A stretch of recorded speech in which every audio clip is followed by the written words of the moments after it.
نحمدہ و نصلی علی رسول الکریم اما بعد فاعوذ باللہ من الشیطان الرجیم بسم اللہ الرحمن الرحیم۔ آج مورخہ 2 اگست 2024 بروز جمعہ بعد از نماز جمعہ ہمارا ہفتہ وار اجتماع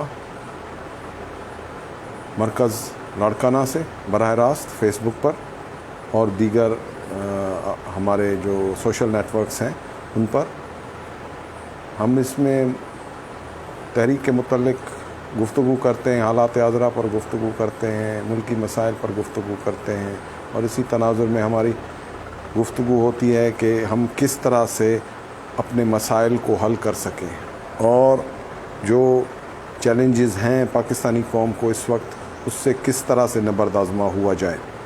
اس لیے خاکسار تحریک اپنا ایک نظام، ایک سسٹم آف گورننس اس پر اس تناظر میں گفتگو کرتی ہے اور سب کو بتاتی ہے کہ ایک ایسا نظام موجود ہے جس کے تحت ہم اپنے مسائل کو حل کر سکتے ہیں۔ اس وقت عالم اسلام دیکھ لیں، پاکستان دیکھ لیں، دیگر اسلامی ممالک دیکھ لیں تو وہاں پر مسلمانوں کی مجموعی حالت زار بھی ہمارے سامنے ہے، اس پر بھی ہم گاہے بگاہے گفتگو کرتے رہتے ہیں۔ پچھلے دنوں ایک واقعہ پیش آ گیا، اپنا فلسطین کے رہنما تھے اسماعیل ہانیہ جن کو شہید کیا گیا ایران میں، جس پر انتہائی طور پر دلی دکھ کا اظہار کرتے ہیں خاکسار تحریک کے پلیٹ فارم سے بھی، اور اللہ تعالیٰ ان کی مغفرت کرے، ان کے درجات بلند کرے۔ لیکن اس سارے تناظر اور ان سارے واقعات کے پیچھے ہم یہ دیکھ رہے ہیں کہ جو حالات بنتے جا رہے ہیں عالم اسلام میں مسلمانوں کے، تو مجموعی طور پر مسلمان قوم میں اتحاد کا فقدان نظر آ رہا ہے۔ اس وقت بھی اسماعیل ہانیہ جو شہادت کے درجے پر پہنچ چکے ہیں، اس پر کوئی ایسا بڑا رد عمل عالم اسلام سے نہیں آیا، اور یہ ایک بڑی تکلیف دہ بات ہے کہ اس چیز کو انہوں نے ہائی لائٹ نہیں کیا، اور حماس کو کیونکہ ایک ایسی جماعت اور ایک ایسی چیز رکھ کے مغربی میڈیا میں پیش کیا جا رہا ہے کہ جیسے وہ دہشت گرد جماعت ہے۔ بہرحال اس کے مختلف تناظرات ہیں جس پر ہم پہلے بھی گفتگو کر چکے ہیں، تو اس چیز کو کنڈیمڈ کیا جا سکتا ہے کہ کسی بھی ریاست کے اندرونی جو اس کا جغرافیہ ہے اس کے اندر مداخلت کر کے اسماعیل ہانیہ صاحب کو ہٹ کیا گیا، اور اس سے قبل بھی ایران کے جو صدر ہیں وہ پچھلے دنوں ان کا بھی ہیلی کاپٹر کے ذریعے سے کریش ہوا، اور اس طرح سے دوسرے ایسے واقعات ہیں جس پر بڑی لے دے ہوئی بحث مباحثہ ہوا، اور ان ساری چیزوں کو فلسطین اور غزہ کے تناظر میں خاکسار تحریک دیکھتی ہے کہ غزہ کے جو مسلمان ہیں وہ اس وقت انتہائی طور پر مشکلات کا شکار ہیں۔ ان کو ملک بدر کر دیا گیا ہے، غزہ سے نکال دیا گیا ہے، اور ان کا قتل عام ہو رہا ہے۔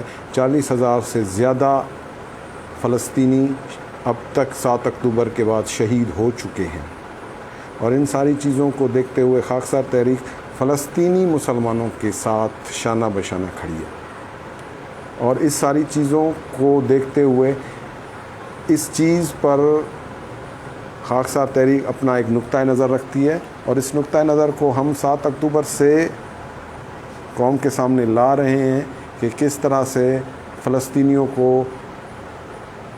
غزہ سے نکال کر اور وہاں پر اسرائیلی تسلط قائم کیا جا رہا ہے، اور اسرائیل انسانی حقوق کی کتنی بڑی پامالی کر رہا ہے، اور اس علاقے میں ان کو مار بھی رہا ہے اور ان کا قتل عام بھی کر رہا ہے، ان کے بچوں کو بھی مار رہا ہے، ایون اسپتالوں پر حملے کر رہا ہے، اور اس کے علاوہ ان کو بھوک ننگ افلاس میں بھی ڈالا ہوا ہے۔ تمام امدادی سرگرمیاں بالکل غزہ میں بند ہیں، اور اس وقت بالکل حالت زار ان کی مخدوش ہو چکی ہے، اور پورا یورپ، پورا امریکہ کے جو عوام ہیں وہ بھی سراپا احتجاج ہیں، لیکن وہاں کی حکومتیں اور اسٹیبلشمنٹس جو ہیں وہ اسرائیل کے شانہ بشانہ کھڑی ہیں، اور وہ بڑی ان ساری چیزوں کو خاکسار تحریک بڑے گہرائی کے ساتھ دیکھ رہی ہے، مشاہدہ کر رہی ہے، اور ایک نیوٹرل تجزیہ ہے خاکسار تحریک کا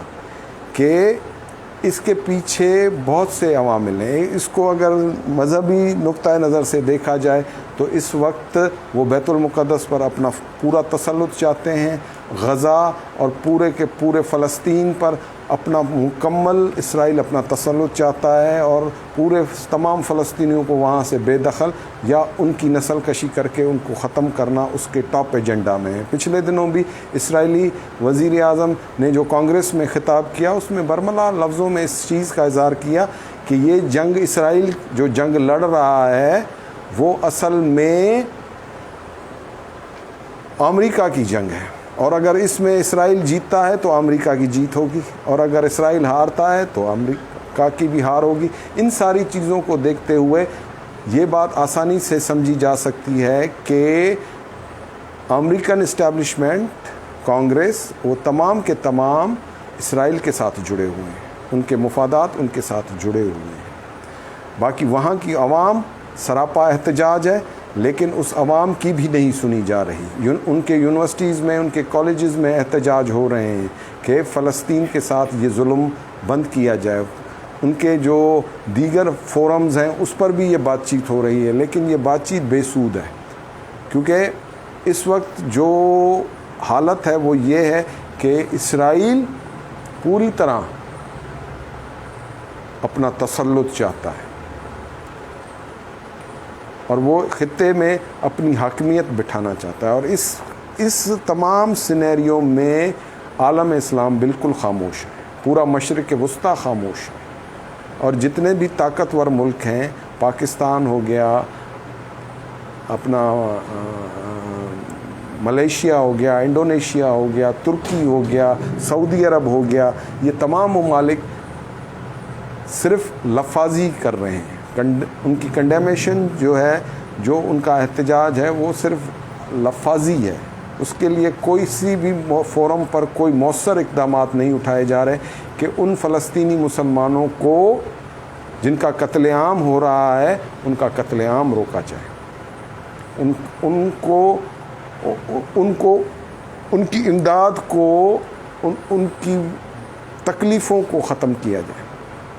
یہ ساری چیزیں دیکھ کر دلی طور پر افسوس ہوتا ہے، لیکن ہم جغرافیائی طور پر اتنے بٹے ہوئے ہیں کہ آج ہم مل کر کوئی عملی طور پر عالم اسلام میں اپنی یکجہتی دکھا کر اپنے معاملات کو حل کرنے کی قوت اور طاقت اور ختم کر چکے ہیں۔ اس صورتحال میں اگر یہی صورتحال رہی تو پھر عالم اسلام میں مسلمان یا دنیا عالم میں اسلام کی تمام تشخص ختم ہو کر رہ جائے گا۔ خاکسار تحریک اول سے لے کر شروع دن سے لے کر کشمیر ہو، فلسطین ہو، ان تمام معاملات پر ایک کھلا اور واضح سٹینڈ رکھ رہی ہے۔ آج اگر کشمیر کو بھی ہم دیکھ رہے ہیں تو کشمیر میں بھی ظلم برپا ہے، وہاں پر بھی قتل عام ہو رہا ہے، وہاں پر بھی انسانی حقوق کی پامالی ہو رہی ہے، اور اب اس وقت انڈیا پھر کمر کس کے میدان میں ہے۔ یہ خبریں میڈیا میں زور و شور سے چل رہی ہیں کہ ایک نئی مہم جوئی کسی بھی وقت بھارت پاکستان پر کر سکتا ہے، کیونکہ پاکستان کے جو اندرونی مسائل ہیں وہ انتہائی مخدوش ہو چکے ہیں۔ سمجھ رہے ہیں؟ اسٹیبلشمنٹ ہو، فوج ہو، اس کے خلاف ایک پورے کا پورا ہوا کھڑا کر دیا گیا ہے، نفرت کا اظہار فوج ہو اور اسٹیبلشمنٹ ہو، اس کے خلاف ایک ایسی مہم جوئی سوشل میڈیا کے ذریعے سے کی جا چکی ہے کہ ایک عام نفرت رواں ہو چکی ہے، اور پاکستان کے عوام جو پہلے کچھ عرصہ قبل پاکستانی فوج اور اسٹیبلشمنٹ کے ساتھ شانہ بشانہ کھڑے تھے، آج وہ ان پر کھلی تنقید کرتے ہوئے نظر آ رہے ہیں۔ بنوں کا واقعہ ہو، وانا وزیرستان ہو یا بلوچستان ہو، اس میں اس طرح کے چیزیں سامنے آ رہی ہیں جس سے ایک ایسا ماحول پیدا ہو چکا ہے جس میں ہماری اندرونی جو ہے وہ یکجہتی وہ پارا پارا ہو رہی ہے، اور اسی لیے شاید پھر بھارت اس چیز کو دیکھ کر کہ پاکستان اب اندرونی طور پر کمزور ہو چکا ہے، بنگلہ دیش جیسا ماحول بنتا جا رہا ہے، جیسے بنگلہ دیش اس وقت اسٹیبلشمنٹ اور فوج کے خلاف کھڑے ہو گئے، اور ایسا ہی ماحول پھر سے پیدا کیا جا رہا ہے کہ پاکستان میں ایسا ماحول پیدا کر دیا جائے کہ عام عوام جو ہے وہ اپنے اداروں سے اپنا اعتماد کھو دیں، تو پھر ان اداروں پر اور اس کے جغرافیے پر قدغن لگانا آسان ہو جائے گا۔ ایسی صورتحال میں اگر یہ ملک بھی ٹوٹ جاتا ہے تو پھر ہم کہیں کے بھی نہیں رہیں گے۔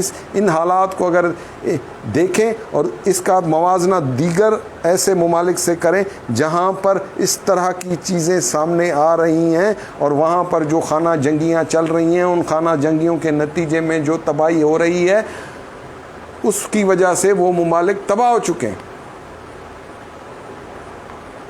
ان ساری چیزوں کو دیکھنے اور سمجھنے کے لیے ہمیں کوئی ایسا راستہ اختیار کرنا پڑے گا جو ہماری بقا و سلامتی کا ضامن ہو۔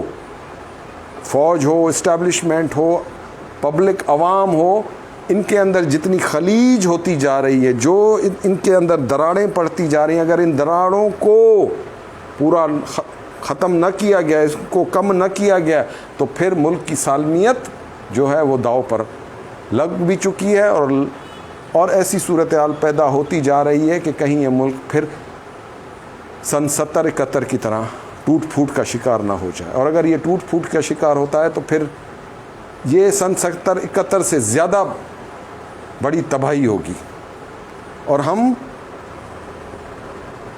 جو تقسیم ہند کے بعد کسی پروگرام، کسی نصب العین یا کسی ایسے تربیت کے تحت نہ چل سکے کہ جو ہمیں ایک کر سکے۔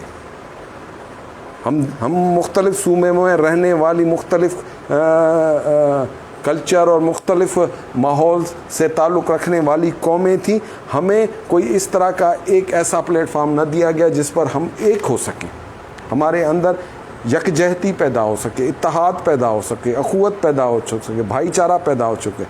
انگریز کی دی ہوئی پالیسی کے تحت، جس کے تحت تقسیم کرو اور حکومت کرو کا وہ سارا نظام جو ہم نے چپ چاپ اپنے اوپر امپلیمنٹ کر دیا تقسیم ہند کے بعد، اس نظام نے ہمیں تقسیم در تقسیم کر دیا۔ آج ہم ٹکڑوں میں بٹے ہوئے ہیں، ہم آج سندھی ہیں، مہاجر ہیں، پنجابی ہیں، پختون ہیں، بلوچ ہیں، اور پتہ نہیں کیا کیا ہیں،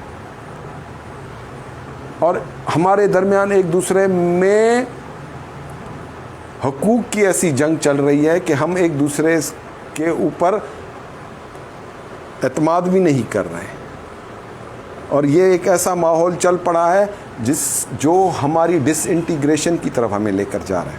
اور اگر یہ ملک ڈس انٹیگریٹ ہوا نا تو پاکستانی سن لو، پھر ہمارے لیے کوئی جائے پناہ نہ ہوگی۔ ایک طرف اٹک کا دریا ہوگا، دوسری طرف چین کی سرحدیں ہوں گی، اور پھر تباہی ہمارا مقدر ہوگا، اور پھر وہ تباہی آئے گی جو پھر ہمیں کبھی ایک نہ کر سکے گی، اور پھر ہم اپنی گھروں، اپنی چار دیواروں میں بھی محفوظ نہ ہو سکیں گے، ہماری عزتیں پامال ہو جائیں گی، ہم رسوا ہو جائیں گے۔ یہ تمام چیزیں اس لیے ہیں کہ ان چیزوں کی نشاندہی حضرت علامہ عنایت اللہ خان المشرقی رحمۃ اللہ علیہ نے پاکستان یا تقسیم ہند کے تقریباً 3 ماہ قبل ان ساری چیزوں کی نشاندہی کر دی تھی۔ وہ پیشن گوئیاں ہیں علامہ مشرقی رحمۃ اللہ علیہ کی کہ یہاں دہشت کی دائمی حکومتیں قائم ہوں گی، یہاں ماؤں کے پیٹوں میں بچوں کو مارنے کا جواز حکومت کی طرف سے ہوگا، یہ ہیل آن ارتھ ہوگا، یہ جہنم کا نمونہ ہوگا۔ ایسی ریاست، ایسا ملک جہاں جو نظام غلامانہ نافذ ہوا اس نے یہ سب کچھ کر دکھایا۔ آج ہمارے بچے محفوظ نہیں، ہماری عزتیں محفوظ نہیں ہیں، تمام صوبے جو ہے ایک دوسرے پر بد اعتمادی کا اظہار کر رہے ہیں، اور اس ملک کا جغرافیے کو چلانے کے لیے اسٹیبلشمنٹ ہو یا دوسرے ادارے ہوں، وہ کچھ بھی کر لیں، لیکن اگر یہ نفرتیں اور یہ ساری چیزیں ختم نہیں ہو پاتی تو پھر اس ملک کو ٹوٹنے سے کوئی نہیں بچا سکتا۔ اسی لیے خاکسار تحریک نے اخوت کی بنیاد پر ایک نظام کی بات کی ہے، بھائی چارے کو قائم کر کے ایک ایسے نظام کی بات کی ہے جو بنیاد سے ہمیں ایک کرے۔ لا الہ الا اللہ محمد رسول اللہ کے نام پر ہماری نفرتوں کو، ہماری قدورتوں کو، ہمارے اندر کی تمام ایسی برائیوں کو جو ہمیں تقسیم در تقسیم کر رہی ہیں ان کو ختم کرنے کے لیے ایک الہی نظام کے تحت ایک ایسا سسٹم آف گورننس خاکسار تحریک بتا رہی ہے جو اس تمام مسائل کا بنیادی حل ہے. یہ چیز آپ کو دیوانے کی بڑھ لگ رہی ہوگی, ایک دیوانے کا خواب لگ رہی ہوگی, یا ایسے ہوا میں بڑبڑاہٹ لگ رہی ہوگی کہ یہ جناب کس طرح سے ہو سکتا ہے. یہ ہو نہیں سکتا, یہ ہو چکا ہے پہلے بھی کہ خاکسار تحریک نے انگریز کے نظام کے مد مقابل ایک ایسا نظام کھڑا کر کے دکھایا تھا جو اخوت پر تھا, جو بھائی چارے پر تھا. وہ اس اخوت پر قائم تھا اور اسی اخوت کے تحت انہوں نے تمام ہندوستانیوں کے دل جوڑ دیے تھے. وہ ایک پرچم تلے تھے, ایک نظریے کے تحت تھے, الہی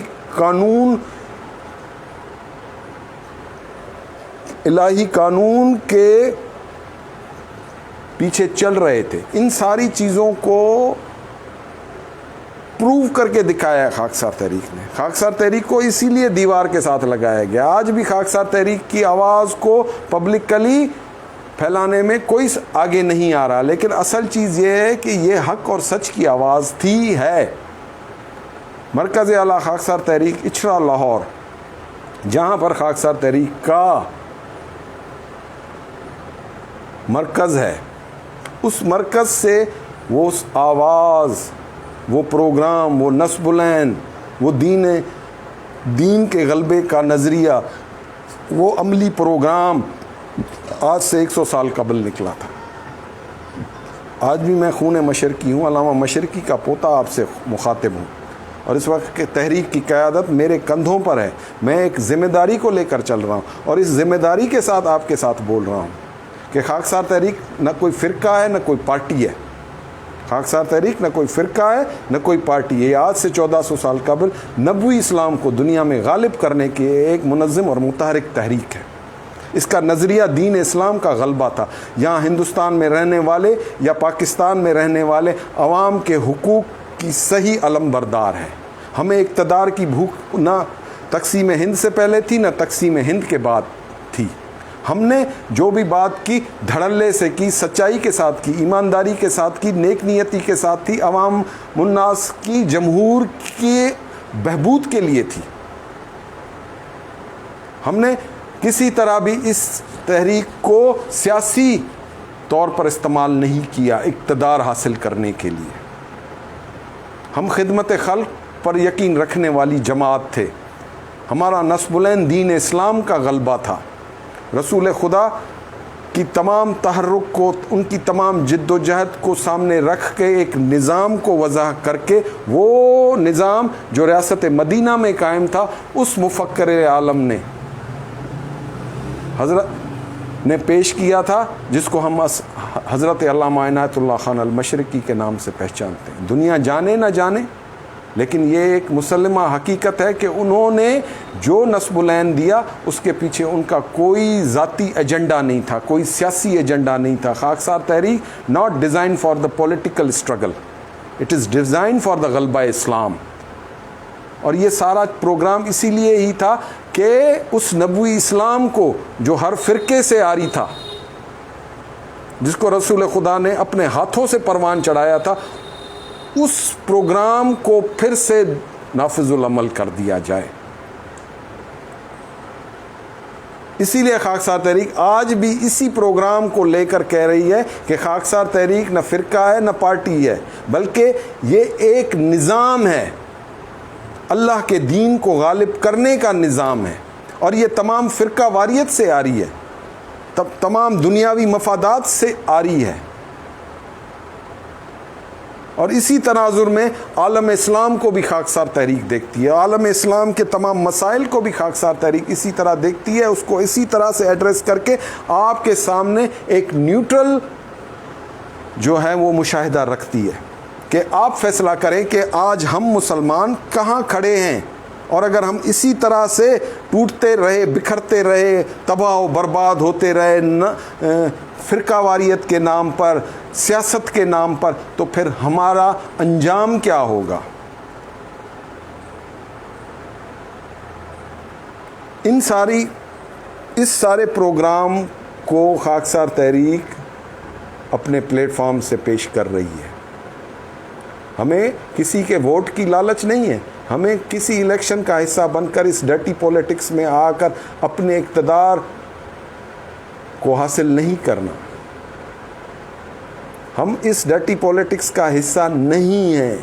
یہ واضح ہو، یہ کھلم کھلا علل اعلان ہے کہ خاکسار تحریک اس وقت اس ڈرٹی پولیٹکس، اس کرپٹ سسٹم آف گورننس کا حصہ نہیں ہے، نہ ہی اس کی کسی پولیٹیکل اسٹرگل کے ذریعے سے اسمبلیوں تک اس کا کوئی ٹارگٹ ہے.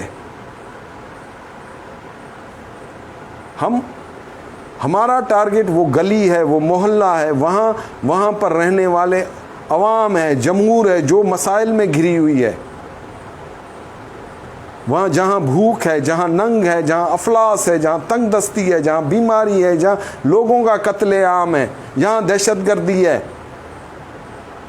ہم ہر وقت اس چیز کا برملا اعتراف اعلان کرتے ہیں کہ بھائی اسٹیبلشمنٹ ہو، فوج ہو، اس کو اگر آپ ہٹا دیں گے، اس کو ختم کر دیں گے تو پھر پاکستان کا جغرافیہ قائم نہ رہ سکے گا.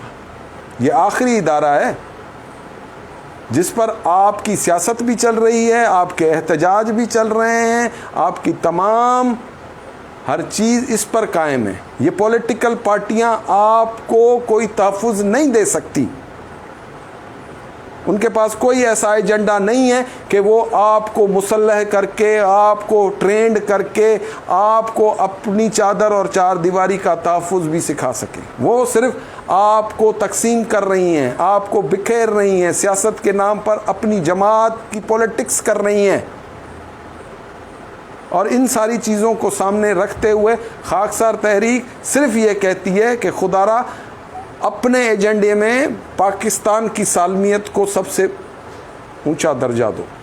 اگر یہ ملک نہ رہا تو پھر تمہاری سیاستیں بھی ختم ہو جائیں گی، تمہاری پولیٹکس بھی ختم ہو جائے گی، تمہارے ادارے بھی ختم ہو جائیں گے، یہ اسٹیبلشمنٹ بھی ختم ہو جائے گی. میں اسٹیبلشمنٹ کو بھی کہوں گا کہ ہوش کے ناخن لیں اس وقت، اور جو چیزیں حقائق پر مبنی ہیں ان کو صحیح معنوں میں ان کو ڈیل کریں.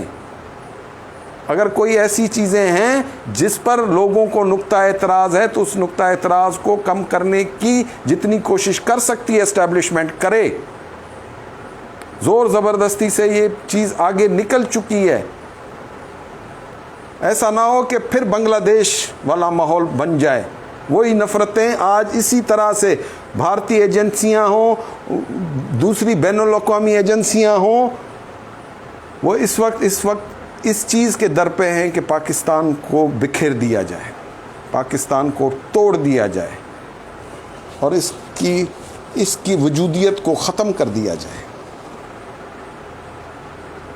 اسی لیے خاکسار تحریک ان ساری چیزوں کو سامنے رکھ کر عوام کو ایڈریس ہے، عوام سے سیدھا ایک مکالمہ ہے کہ آپ بھی اتنی اس نفرت کی اس پیک پر مت جائیں جہاں سے پھر ڈس انٹیگریشن ہو جائے، ٹوٹ پھوٹ کا شکار ہو جائے. اور اسی طرح یہ ساری باتیں ہم اسٹیبلشمنٹ سے بھی کہیں گے کہ کوئی ایسا بیچ کا راستہ ضرور ہے، نہیں تو پھر خاکسار تحریک والنٹیئرلی اپنے آپ کو پیش کرتی ہے کہ اس خلیج کو ختم کرنے کے لیے خاکسار تحریک والنٹیئرلی آپ کے درمیان کھڑی ہے، کہ ان نفرتوں کو ختم کرنے کے لیے خاکسار تحریک اپنی خدمات پیش کر سکتی ہے اور کر رہی ہے. کہ ہم اس خلیج کو ختم کرنے کے لیے، لیکن جب تک دونوں اطراف سے اس چیز کو قبول نہیں کیا جاتا. خاکسار تحریک کی تاریخ ہے، ہم کوئی جمعہ 8 دن کی جماعت یا پارٹی نہیں ہے، ہماری ایک پوری تاریخ ہے. اس تاریخ کو بنیاد بنا کر یہ چیز میں آپ کے سامنے رکھ رہا ہوں کہ ہم پاکستان کے بیسٹ انٹرسٹ میں، پاکستان کے بہترین مفاد میں، پاکستان کے اس جغرافیے کو بچانے کے لیے، ملک کی بقا و سلامتی کو قائم رکھنے کے لیے ہم اپنی خدمات والنٹیئرلی پیش کرتے ہیں. ہمیں اس کے بدلے میں کچھ بھی نہیں چاہیے. لیکن یہ ملک اگر نہ رہا تو پھر ہم میں سے کوئی بھی نہیں رہے گا. اور یہ تمام وہ دو دشمن قوتیں ہیں. اس وقت آپ دیکھ لیں جو مشرق وسطیٰ میں اور ایران میں جو حالات بن رہے ہیں وہ ایک جنگ کا سما پیدا ہو چکا ہے. یہ اسماعیل ہانیہ کی شہادت ایک بہت بڑا ایشو کھڑا کر سکتی ہے. اور اس کے ساتھ ایران ہے. ایران اس وقت کمر کس رہا ہے, اور اگر ایسی کوئی بات, کوئی ایسا کوئی کمزور لمحہ آ گیا تو یہ ایک مشرق وسطیٰ ایک عالمی جنگ کی صورت اختیار کر جائے گا. اور پاکستان اس کا ہمسایہ ہے, اور اس کے اس طرف بھارت بیٹھا ہوا ہے, جو بھارت ایک دم اس چیز کا اندازہ کر رہا ہے کہ پاکستان میں کہیں کمزوری نظر آئے تو میں اس پر چڑھ دوڑوں. حالانکہ اسے پتہ ہے کہ 2019 میں ہم نے بھارت کے دانت کھٹے کر دیے تھے, لیکن پھر بھی وہ اپنے عزائم پر ہے, کیونکہ وہاں پر بھی ایک بنیاد پرست, ایک ہندوتا کی حمایت کرنے والی جماعت مودی کی صورت میں موجود ہے, جو کسی صورت بھی پاکستان کی سالمیت کو برداشت نہیں کرتی. وہ پاکستان کو توڑنا چاہتی ہے. ان ساری حقائق کو دیکھ کر خاکسار تحریک ان ساری چیزوں کے لیے کہہ رہے ہیں کہ ہم اپنے اندرونی انتشار جتنے بھی ہیں ان کو ختم کریں, ورنہ دشمن ہمیں دیکھ رہا ہے. اسی تناظر میں اسرائیل دیکھ رہا ہے.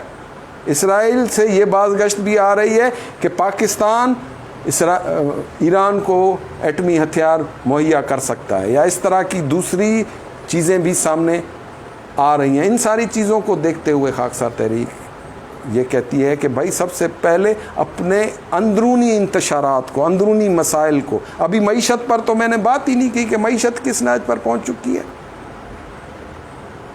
کہ ہماری معیشت اس قابل ہے کہ کوئی ہم ایک لمبی جنگ افورڈ کر سکتے ہیں.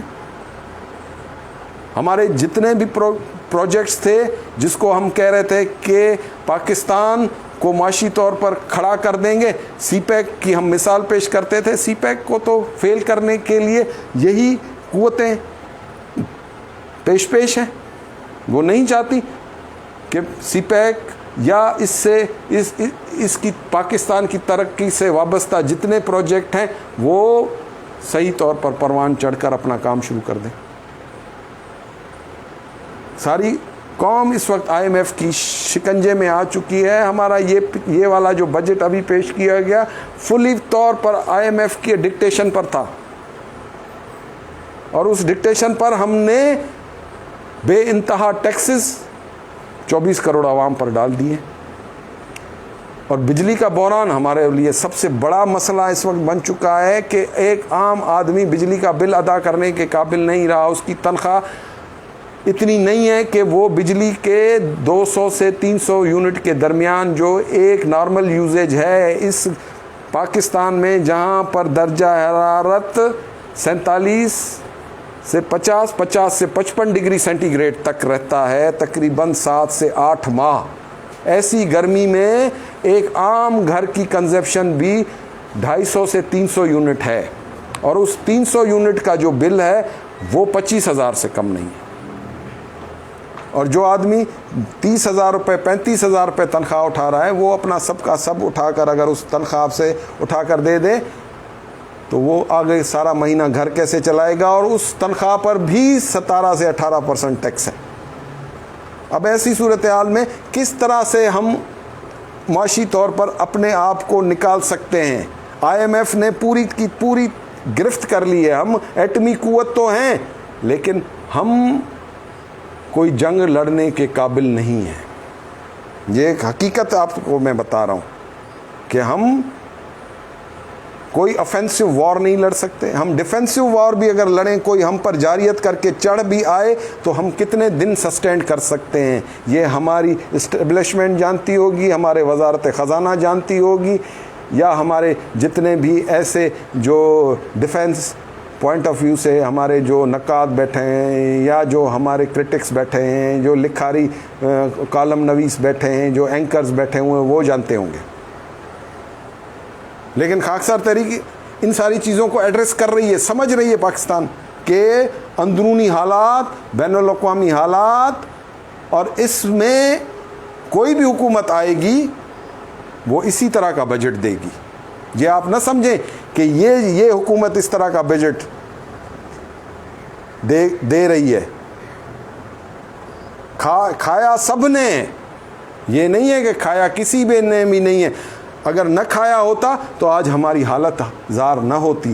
ان سیاسی جماعتوں میں جو اشرافیہ بیٹھی ہے, جو جاگیردار کلاس بیٹھی ہوئی ہے, جو مافیاز بیٹھے ہوئے ہیں, جو پولیٹکس پر انویسٹرز بیٹھے ہوئے ہیں, کارخانے دار بیٹھے ہوئے ہیں, جو بڑے بڑے انڈسٹریلسٹ بیٹھے ہوئے ہیں, جو انویسٹ کرتے ہیں اپنی لیکن آج وہ تمام کے تمام ان سیاسی جماعتوں میں اپنے مفادات لیتے ہیں, لیکن عوام کی فلاح و بہبود کا کوئی پروگرام ان کے پیش نظر نہیں ہوتا. اسی لیے جو تباہی آئی ہے اس کے ذمہ دار یہ خود ہیں.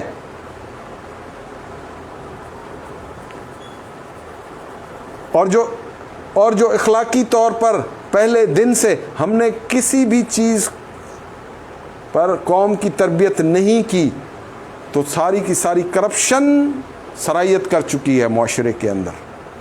ہر ایک انفرادی سوچ رہا ہے, اپنے آپ کو بنانے کا سوچ رہا ہے. اس کے اندر پاکستان کی سالمیت, اجتماعی طور پر پاکستان کو قائم رکھنے کا کوئی نصب العین اس کے دماغ میں, ذہن میں نہیں ہے. آج اگر پاکستان کو کہا جائے یا پاکستان کی نوجوان نسل کو آفر دی جائے کہ آپ کو دنیا کے دیگر ممالک میں مفت ویزا دیا جا رہا ہے, آپ نکل جائیں, تو میں آپ کو یقین سے کہوں گا کہ پاکستان کی 95 سے 98% نوجوان پاکستان چھوڑ کر چلے جائیں گے. بے یقینی کی صورتحال اس حد تک پہنچ چکی ہے, بے روزگاری اس حد تک اس کے ملک کے اندر سرایت کر چکی ہے. بھوک, ننگ, افلاس, تنگ دستی کی وجہ سے یہ حالات ہو چکے ہیں کہ ہمارے معاشرے کے اندر بے حیائی, فحاشی بھی اسی بھوک اور ننگ اور افلاس کی وجہ سے ہے.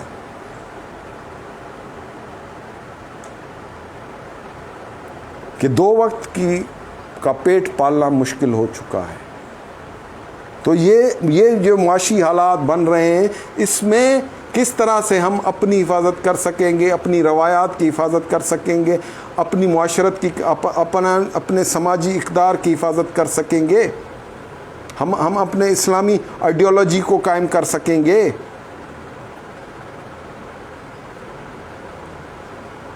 پیٹ کی بھوک ہر قسم کا جرم کرواتی ہے, ہر قسم کی بے حیائی, فحاشی کو پروان چڑھاتی ہے. اور یہ چیزیں کوئی بھی نہیں بتا رہا, کسی کے بھی سمجھ میں نہیں آ رہی کہ خرابی کہاں ہے, کہاں سے اس کا سرا پکڑیں. لیکن خاکسار تحریک کہہ رہی ہے کہ ہمارے پاس وہ سرا ہے, آئیں ہم مل کر اس سرے کو پکڑ کر اپنے گلی محلوں میں ایک عظیم انقلاب کی بنیاد رکھیں. ٹائم تو لگے گا, کیونکہ ہم نے پیچھے 75 سال گنوائے ہیں اسی بے راروی میں کہ اللہ سب ٹھیک کر دے گا, اللہ سب بہتر کر دے گا. لیکن جو قوم اپنا حال نہیں سدھارتی, اس کے لیے نہ اللہ کے فرشتے آتے ہیں, نہ اس کی مدد کو کوئی اور آتا ہے, جب تک وہ خود کمر باندھ کر نہیں اٹھتی. اسی لیے خاکسار تحریک آپ کو کمر باندھ کے کھڑا ہونے کا پروگرام دے رہی ہے کہ بھائی ان حکومتوں پر, ان سیاسی اداروں پر, ان تمام چیزوں پر اب اندھا اعتماد کر کے پھر کسی چیز کا انتظار مت کرو. آ جاؤ ہم گلی محلوں میں اپنی مدد آپ کے تحت اس نظام کو کھڑا کریں جو ہمارے مسائل کو حل کرے. ہم اپنی لیڈرشپ آپ پیدا کریں, نہ کہ وہ اشرافیہ کے گھر سے آئے, نہ وہ کسی سرمایہ دار کے گھر سے آئے, نہ وہ کسی جاگیردار کے گھر سے آئے, بلکہ وہ لیڈرشپ ہمارے اپنے گھروں سے اٹھے جو اصلاح نفس اور اصلاح معاشرہ کے تحت پروان چڑھ کر نکلے, جس کو پتہ ہو, جس کے اندر خدا کا خوف ہو, جس کے اندر اخوت ہو, جس کے اندر بھائی چارے کا نصب العین ہو. وہی قوم کو, وہی لیڈرشپ, وہی لوگ اس ملک کو بچا سکتے ہیں, اس کے ٹوٹتے بکھرتے ہوئے وجود کو جوڑ سکتے ہیں. پھر وہ جو لیڈرشپ ہوگی نا وہ انتہائی کانفیڈنٹ ہوگی, وہ انتہائی, تو کیونکہ وہ اپنے مسائل کو اپنی آنکھوں سے دیکھ رہی ہوگی. ان کی قسمت ان جاگیرداروں کی اولادوں, ان سرمایہ داروں کی اولاد, ان کارخانے داروں کی اولادوں پر نہیں ہوگی جو فرانس کا پانی پی کر اور اسٹیجوں پر کھڑے ہو کر پاکستان میں بھوک ختم کرنے کے دعوے کرتے ہیں, جن کو یہ پتہ نہیں ہوتا کہ آٹا کتنے کلو ہے, سبزی ترکاری کتنے کلو ہے. وہ ہمیں پتہ ہے. علامہ مشرقی نے اس چیز کے لیے بھی ایک پروگرام اسی محلہ ور نظام کے تحت آپ کو دیا تھا. آپ کو بالکل کلیئر بات کرتا رہا ہوں آج. یہ ہمارے ساتھی ہیں, کچھ خاکسار ہیں, وہ بیچ سے اٹھاتے ہیں اس پروگرام کو, طبقاتی الیکشن کی بات کرتے ہیں. طبقاتی الیکشن کی اصل اسٹارٹ محلے سے ہے کہ پہلے محلے میں نظام کھڑا کرو, ایک حکومت کا ڈھانچہ بناؤ, اس کے بعد پھر اگر چاہتے ہو کہ اس کو بڑے پیمانے پر لے جاؤ تو پھر طبقاتی الیکشن بھی اسی نظام کے تحت ہے. اس نظام کے تحت نہیں ہے جو اس وقت چل رہا ہے, جس میں ہمارے کچھ نادان خاکی پوش کھڑے ہو جاتے ہیں اور اس نظام میں جا کر ان کے سیاسی جلسوں میں یا ان کے انتخابی جلسوں میں جا کر علل اعلان کہتے ہیں کہ طبقاتی الیکشن رائج کرے حکومت پاکستان, وہ بھی اس دقیانوسی نظام میں. یہ کسی طرح بھی نہیں ہو سکتا کہ اس نظام کے اندر خاکسار تحریک کا دیا ہوا طبقاتی الیکشن, وہ طبقاتی الیکشن بھی کا اسٹارٹ اس community base system of governance کے ساتھ جڑا ہوا ہے. وہ آگے کے اسٹیپس ہیں جو ہمارے نادان ساتھی بنیاد میں آ کر بتاتے ہیں کہ جناب اب پاکستان کا علاج یہ ہے کہ اس پولیٹیکل سسٹم اور اس کرپٹ سیاسی نظام میں اب طبقاتی نظام کو ڈالا جائے تو یہاں پر پاکستان کے مسائل حل ہو سکتے ہیں. لیکن یہ چیز بالکل ناقابل عمل ہے اور یہ جہالت پر مبنی ہے. جو بات ہے وہ حقیقت یہ ہے کہ اس کے لیے سب سے پہلے اس محلے میں, اس محلہ واری نظام کے تحت ایک سسٹم آف گورننس سے اس کا اسٹارٹ ہے اور اس کی آگے چل کر ایک صورت طبقاتی بھی بنتی ہے. لیکن یہ ساری چیزیں فکر مشرقی نہ پڑھنے کا فقدان جو ہوا, درمیان میں جنریشنل گیپ جو آیا, اس جنریشنل گیپ میں ہمارے لوگوں نے تو خاکسار تحریک کو نہ دیکھا نہ سمجھا نہ علامہ مشرقی کو پڑھا, لیکن جنہوں نے وردیاں پہنی, نشان اخوت لگائے, چپراستیں کی اور بڑے دعوے کیے, انہوں نے بھی اس آئیڈیالوجی کو تسلسل کے ساتھ اس نہج پر نہیں سوچا, نہ دیکھا, نہ سمجھا اور نہ اس کے لیے کوئی اسٹرگل کی جو المیہ بن گیا ہے.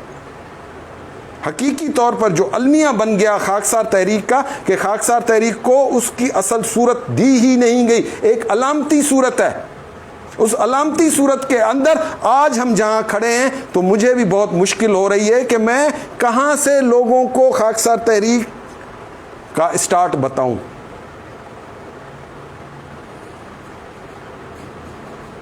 اسی لیے بھائی جو مرکز ہے وہ مرکز ہے, مرکز میں بیٹھی ہوئی قیادت ہی خاکسار تحریک کی صحیح رہنما ہے. کوئی باہر جا کر خاکسار تحریک کا دعویٰ کرے اور وہاں اپنی قیادت کا دعویٰ کرے اور آ کر سلامیاں پیش کرے حضرت علامہ مشرقی کے مزار پر اور کہے کہ ہم خاکسار تحریک کے نمائندہ جماعت ہیں, تو ایسے لوگ خاکسار تحریک سے ان کا کوئی تعلق نہیں اور نہ ہی خاکسار تحریک ان کو اون کرتی ہے.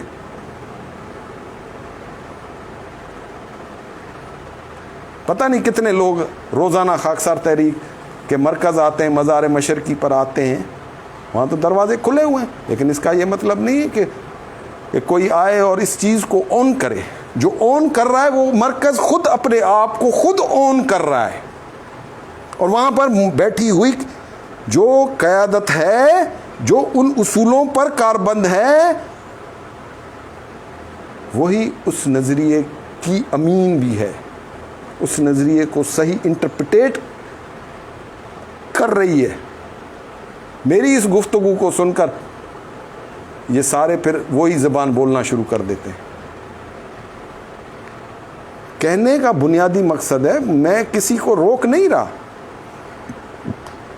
لیکن خاکسار تحریک جو بھی ہے جہاں بھی ہے وہ اپنے مرکز کے ساتھ ہے.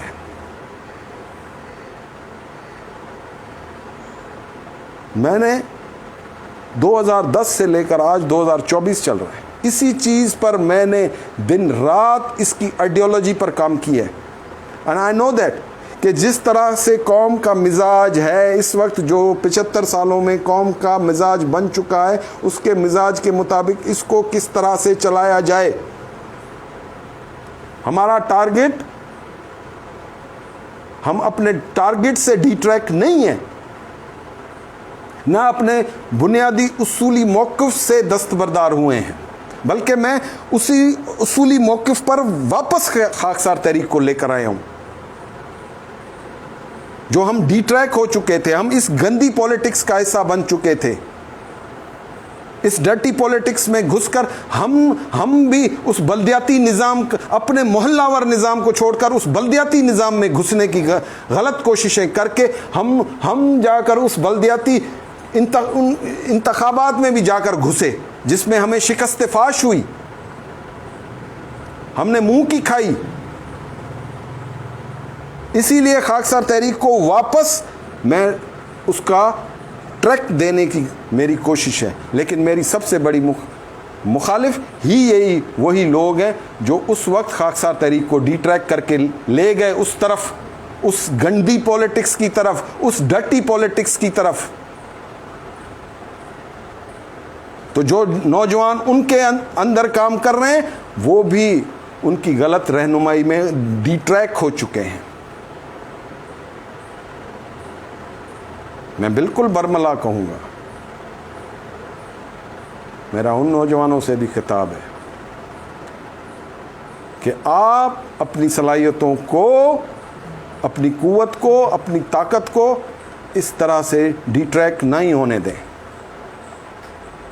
میرا کوئی ذاتی مفاد نہیں ہے کہ میں خاکسار تحریک کو میں نے بیچ کھایا ہے, میں نے کسی دن بھی خاکسار تحریک کو بیچ نہیں کھایا. میرے باپ دادا کا خون لگا ہوا ہے اس میں, ان کی عمریں لگی ہوئی ہیں. حمید الدین کون تھا؟ حمید الدین میرا خون تھا, اس کا دعوے دار اور کوئی نہیں ہو سکتا. عنایت اللہ خان مشرقی کون تھا؟ میرا خون تھا. میں کون ہوں؟ میں ان کا خون ہوں. ان کی رگوں میں جو خون تھا وہ میری رگوں میں دوڑ رہا ہے. ہم نے اس تحریک کو اپنی جان بھی دی ہے, اپنا مال بھی دیا ہے, اپنا خون بھی دیا ہے. کون تھا احسان اللہ خان اسلم جس نے ان 100 شہیدوں کے ساتھ ایک شہید وہ بھی تھا. مشرقی رحمت اللہ علیہ نے دوسروں کے بیٹے اکیلے نہیں مروائے, اس دن اپنا بیٹا بھی مروایا. تو پھر اس تحریک کا ہم سے زیادہ محافظ کون ہو سکتا ہے, یا اس سے بڑا دعوے دار اور کون ہو سکتا ہے جو فکر مشرقی کو لے کر چلے. علامہ مشرقی کی فکر میں یہ چیزیں لکھی ہوئی ہیں کہ اس نے دعا مانگی تھی کہ میری اولاد میں سے اگر کوئی اٹھے تو پھر اس نظریے پر چلے تو اس کا مددگار اے اللہ تو ہونا. تو آج تو میں اس کے نظریے پر ہوں. یہ تو مشرقی کی دعا تھی کہ ہر دور میں اس کی نسل سے کوئی ایک نکلے جو تحریک کی صحیح معنوں میں رہنمائی کرے, اور اگر وہ کرے تو پھر اللہ تو اس کا مددگار بننا. ہماری نسل کو تو تباہ و برباد کر دیا گیا. آج ہمیں الزام لگاتے ہیں, مختلف الزام لگاتے ہیں ہم پر. حمید الدین مشرقی سے لے کر الزاموں کی بوچھاڑ ہے, تو وہ سب کچھ کس کی وجہ سے تھا؟ ہمیں کسی اسٹیبلشمنٹ نے تباہ نہیں کیا میرے دوستوں, میرے بھائیوں, میرے بچوں, میرے خاکساروں. ہمیں خانہ مشرقی کو تباہ کیا ان خاکی پوشوں نے جو سازش کے طور پر وردیاں پہن کر خاکسار تحریک میں داخل ہوئے اور خاکسار تحریک کا شیرازہ بکھیر دیا. حبیب اللہ خان مروت کون تھا؟ ایوب خان کی کابینہ میں اس وقت 1962 میں وزیر داخلہ تھا اور 1940 کا بھگوڑا خاکسار تھا، جس نے خاکسار تحریک کے اجرا میں اہم کلیدی کردار ادا کیا۔ سن 63 میں علامہ صاحب کی وفات کے بعد جا کر گوگل کر لینا، گوگل میں حبیب اللہ مروت جو پاکستان کی پہلی سینٹ کا چیئرمین بھی تھا 1974 تک، ریٹائرڈ پشاور ہائی کورٹ کا جج بھی تھا، ایسے لوگوں نے اس وقت کی اسٹیبلشمنٹ نے خاکسار تحریک کو ڈی ٹریک کرنے کے لیے اس کو ایسا نصب العین دیا جس پر چل کر آج ہم اس حال تک پہنچ چکے، اس کو ایسی قیادتیں دی جنہوں نے خاکسار تحریک کا وہ عالمی نصب العین پس پشت ڈال کر خاکسار تحریک کو علامتی تحریک بنا دیا، اور اس کی جو خلا پیدا ہوا مسلم لیگ کے پٹ جانے کے بعد، اور اس خلا کو پھر پیپلز پارٹی نے پر کیا، وہ خلا تو خاکسار تحریک نے بھرنا تھا نا۔ اگر خاکسار تحریک صحیح معنوں میں فکر مشرقی کے تحت 1963 میں اسٹیبلش ہوتی، لیکن لیاقت باغ میں اسٹیبلشمنٹ کے چھتری تلے آرگنائزڈ ہوئی، اور جس کو علامہ مشرقی نے کہا تھا کہ میں تمہیں قیادت تمہیں سونپوں گا اگر تم مجھے 500 خاکسار لا کر میرے سامنے پیش کرو، وہ چودھری خورشید خالد رتی پنڈی کا خاکسار، وہ اس دن جب لیاقت باغ میں یہ فیصلہ ہو رہا تھا کہ خاکسار تحریک کی قیادت کون کرے گا، خاکسار تحریک کی پالیسی کیا ہوگی، اس وقت لیاقت باغ میں، نہ کہ علامہ مشرقی کے مزار 34 ذیلدار روڈ اچھرا میں وہ کیمپ نہیں لگا تھا، وہ بینک لیاقت باغ میں تھا، اس وقت وہ چودھری خورشید خالد آپ کا لاک اپ بند تھا، لاک اپ میں پڑا ہوا تھا، جس کو علامہ مشرقی نے، اور وہ چیزیں میرے پاس غیر مطبوعہ پڑی ہوئی ہیں جن کو میں نے اپنی آنکھوں سے دیکھا ہے کہ علامہ مشرقی نے اس کو اجازت دی تھی، لیکن مشروط اجازت دی تھی کہ مجھے ویسے خاکسار پیدا کر کے دکھاؤ جو 40 لاکھ جو میں نے بنائے تھے، میں تمہیں یہ نہیں کہتا کہ وہ 40 لاکھ بنا کر دکھاؤ، مجھے ایسے 500 بنا کر دکھاؤ، تو میں تمہیں پاکستان میں خاکسار تحریک کے اجرا کی اجازت دوں گا، ادروائز اجازت نہیں دوں گا۔ تو پھر علامہ صاحب کی آنکھیں بند کرنے کے بعد کس کے اشارے پر لیاقت باغ میں کیمپ لگا، کس کے اشارے پر وہاں قیادت، جس کو قیادت سونپی گئی، وہ 1940 کے بعد علامہ مشرقی کے سامنے ایک دن بھی نہیں آیا۔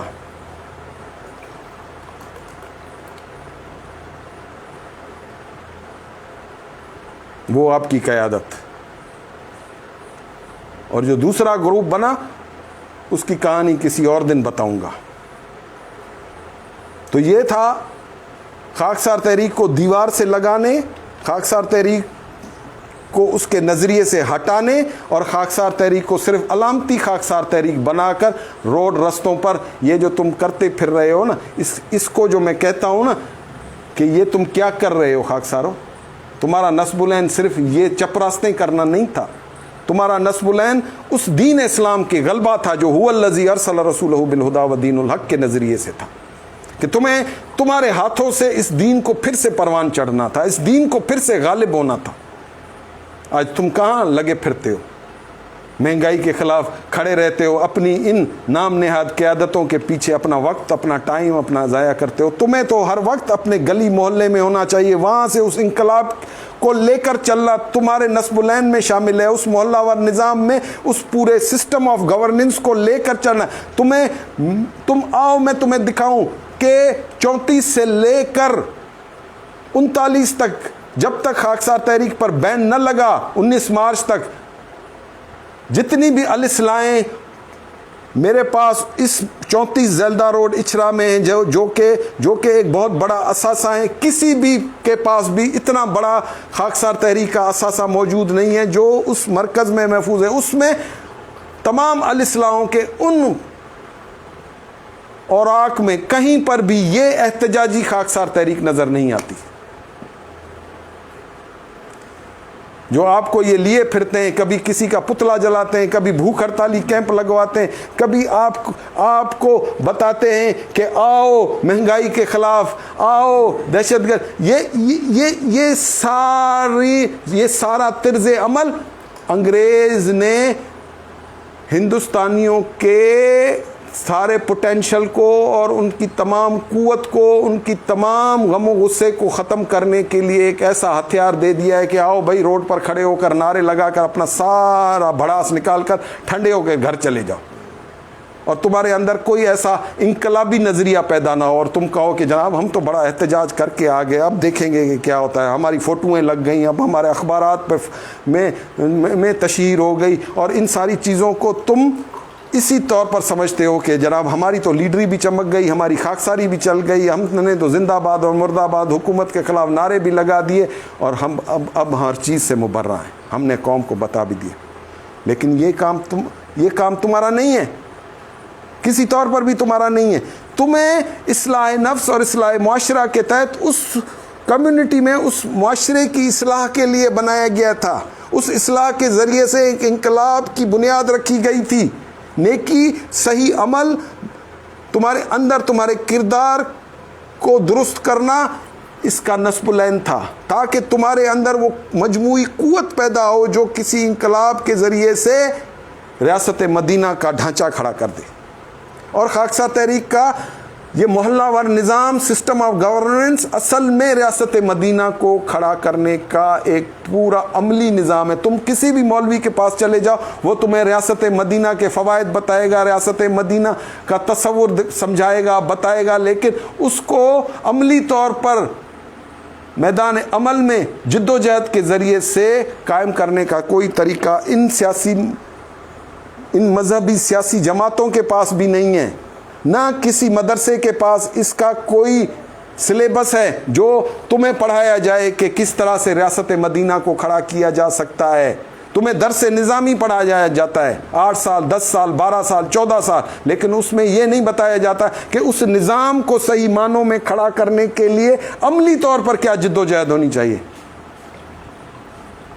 تمہیں صرف بنیادی اس دین اسلام میں چند چیزیں بتائی جاتی ہیں, روزہ, حج, زکوٰۃ, یہ وہ تمام چیزیں, نماز پڑھ لو, یہ کر لو. اس پر تمہارے سارے اسلام کا بیس کھڑا ہے. لیکن وہ جو اسٹرگل نبی اللہ صلی اللہ علیہ وسلم نے جاں فشاں قربانیوں کے بعد وہ جو جد و جہد کی, اس کا ایک جھلک بھی تمہیں نہیں بتایا جاتا ہے کہ انہوں نے اس نظام کو کھڑا کرنے کے لیے کیا جد و جہد کی.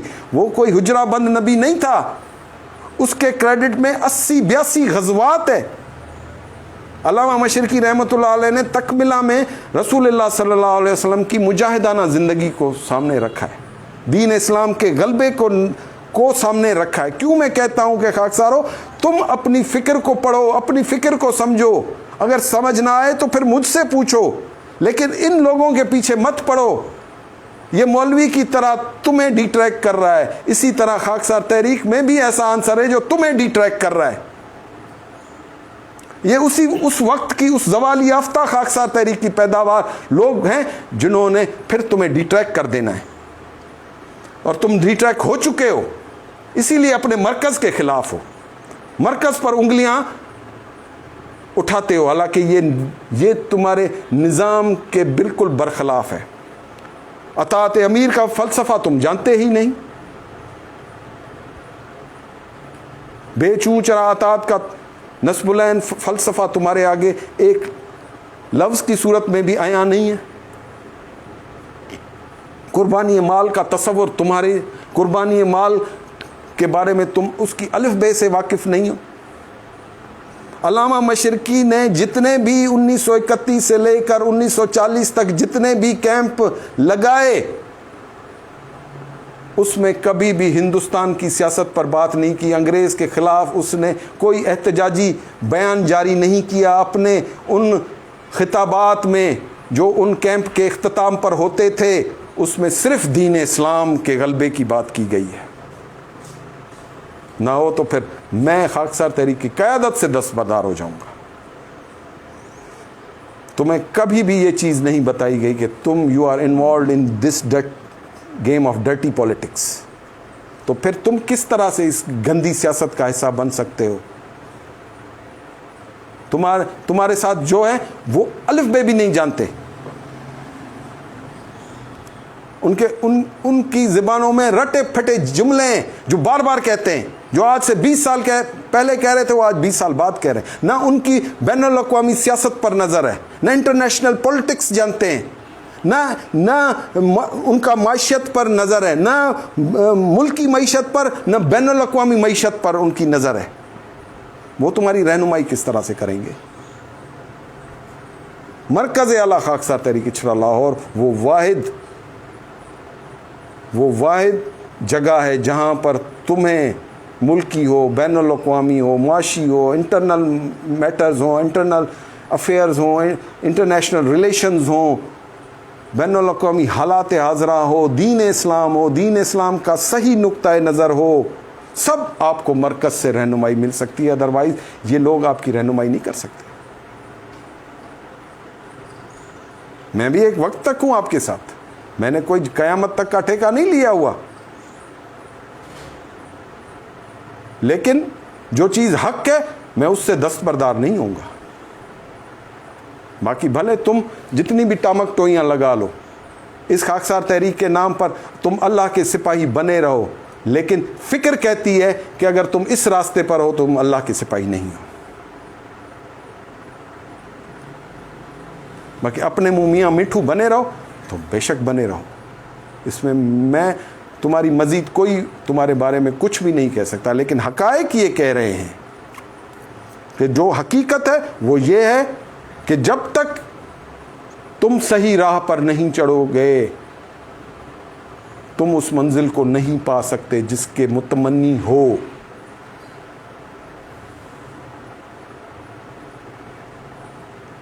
میرا کام رہبری ہے, میری نسل کا کام رہبری ہے. میرے باپ نے بھی رہبری کی تھی, میرے باپ کے باپ نے رہنمائی کی تھی, میرے روحانی قائد حمید الدین مشرقی نے بھی تمہاری صحیح معنوں میں تمہارے اندر کے نفاق کو ختم کر کے تمہیں ایک پرچم تلے لا کر تمہاری رہنمائی کی تھی. آج میرا بھی اولین مقصد یہ ہے, لیکن اس شیطانی عنصر کو ایک طرف کر کے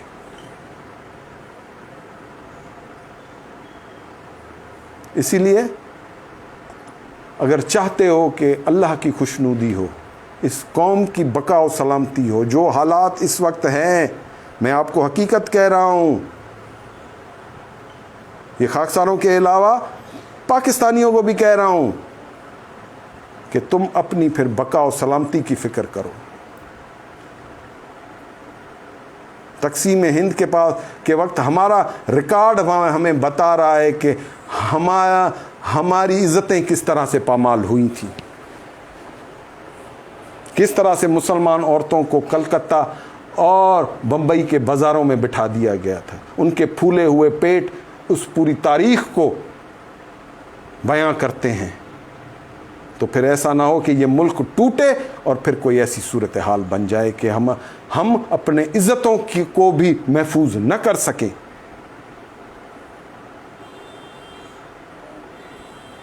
یہ وطن ہے, یہ ملک ہے تو ہماری عزتیں محفوظ ہیں, ہمارے کاروبار محفوظ ہیں, لیکن اس کے اندر جو اب یہ جو ساری کرپشن پھیل چکی ہے, اس کو بھی ہم بنیاد سے اگر سٹارٹ لے کر ختم نہیں کریں گے تو یہ کرپشن ختم نہیں ہوگی.